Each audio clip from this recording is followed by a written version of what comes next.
In our previous video, we talked about the configuration of how people might virtualize a firewall. And the benefit there, obviously, is there's a huge cost savings. If you don't have to buy 5 firewalls, you could buy a single physical firewall and simply split it up into 5 virtual pieces. You might save a lot of money there. And we're seeing virtualization on file servers. We're seeing virtualization on huge systems that are put in place. You buy one big monster server that now can hold 100 or more different servers inside of it. There's some obvious cost savings there. There's cost savings on the purchase of the hardware. There's cost savings of the place you would put it into your data center, the cooling systems, the maintenance of the system.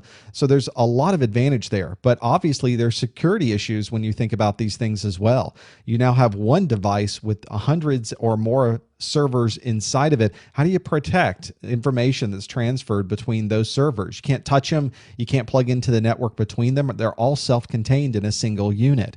You don't have that ability to touch a physical object anymore. So we're having to change the way we think about security and virtualization. We have to think about how we would get virtual servers and virtual security devices into the virtual environment. Or we're putting physical security devices outside of the environment and forcing those servers to communicate through our security components. There's advantages and disadvantages to both ways. So you really have to think about how you're going to do this, how you're going to implement it. It is an emerging technology in security to create virtual firewalls that work on some of these virtual servers.